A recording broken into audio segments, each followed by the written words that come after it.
नमस्कार। 18 मई 2025 को केतु देव घर बदल देंगे और तुला राशि वालों के लिए उनके एकादश भाव में गोचर करेंगे। कहा जाता है कि राहु केतु का गोचर 11th हाउस में अति शुभ माना जाता है।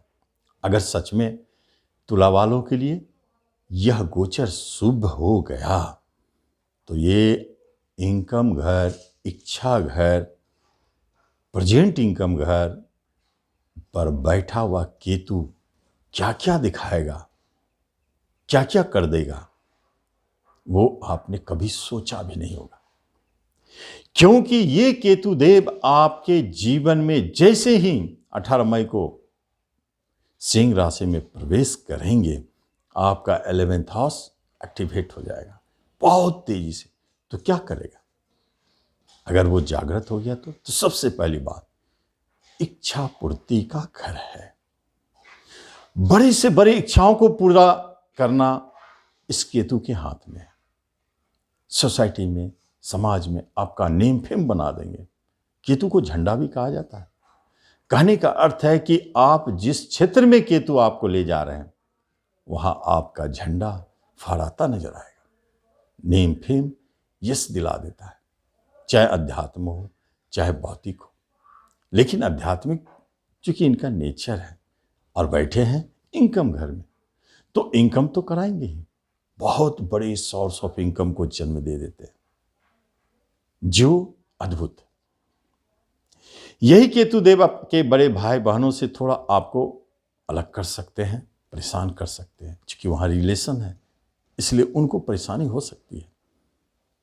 और यही केतु देव अपने पंचम दृष्टि तीसरा पे डालते हैं तो आपके छोटे भाई बहनों को थोड़ा कष्ट होगा, उनसे आपको परेशानी हो सकती है। लेकिन आपके अपने कर्म, पड़ोसी, मित्रों, इन सब से थोड़ा सा अलर्ट रहें। हो सकता है कि कोई आपको चीट करे, धोखा करे।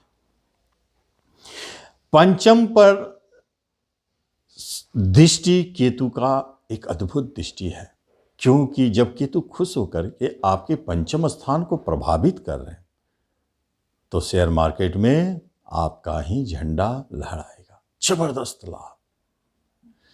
प्रेम प्रसंग अचानक जन्म लेंगे जो बहुत गति तेजी से तूल पकड़ेगा, बहुत अच्छी स्थिति में।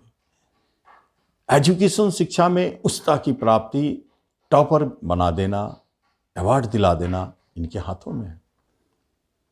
और जो नियमित लॉटरी लेते हैं उनको लॉटरी भी दिलाते हैं। ये केतु देव का काम है।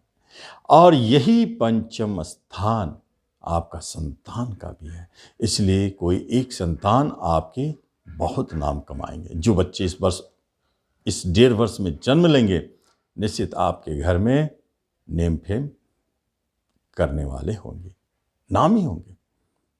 भले थोड़ा कष्ट से आवे लेकिन बच्चा बहुत पराक्रमी होगा, नामी होगा। इस अवधि में केतु महाराज शादी कराएंगे तो कैसा कराएंगे? जीवन साथी का तलाश जारी है। आपकी पत्नी शुद्ध सात्विक, धार्मिक, आध्यात्मिक होगी। जो डॉक्टर, लॉयर और साइंटिस्ट हैं, ज्योतिषी है, उनके विवाह के योग बना देते हैं। इंजीनियर है, उनके विवाह के योग बना देते हैं। आध्यात्मिक जीवन लीड करते हैं, जो बहुत लेट कर रहे हैं विवाह में, अब विवाह करना नहीं चाहते थे, यही केतु देव उल्टा करेंगे और विवाह का योग उत्पन्न करेंगे। अब देखिए ये होता क्या है।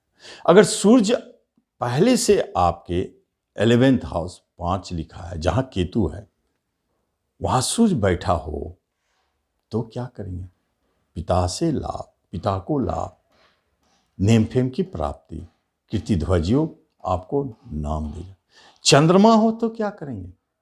माता को कष्ट दे सकते हैं, मन में थोड़ा सा अशांति पैदा करेंगे। और मंगल हो तो छोटे भाई बहन, दोस्तों से थोड़ा सा विद्रोह पैदा हो सकता है, झगड़े हो सकते हैं, कभी कभी चोट चपेट भी लगते हैं।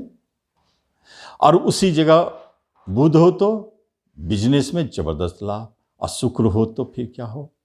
केतु शुक्र का मिलन तो ठीक नहीं है।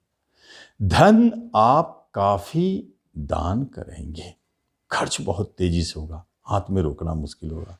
जीवन साथी थोड़ा सा दूर चले जाएंगे, अलग अलग रहेंगे। और शनि हो तो फिर क्या होगा, 11th हाउस में केतु शनि का युति, तो कर्म रोजगार में एक बार छूटने की स्थिति आ सकता है, लेकिन फिर मिल जाएगा। और जब यहीं राहु बैठे हो तो क्या होगा, थोड़ा उतार चढ़ाव। और केतु स्वयं बैठे हो तब क्या होगा, आध्यात्मिक गति मिलेगी। ऐसे योग संयोग बना देते हैं तुला वालों को, तो फिर उसका लाभ तो उनको मिलना चाहिए। अगर आपको लगे कि केतु से कुछ परेशानी हो रही है तो कुछ नहीं, आध्यात्मिक जीवन में प्रवेश कर जाए, धार्मिक सात्विक जीवन को अपना ले, शुद्ध सात्विक हो जाए, नॉनवेज ना खाए, गलत काम ना करे, वो दूसरों के लिए भी बुरा ना सोचे, एक साधुवत जीवन जिए। फिर देखिए यही केतु कैसे आपको लाभ देने लगता है। तो जरूर तुला वाले इस केतु परिवर्तन का लाभ ले। धन्यवाद।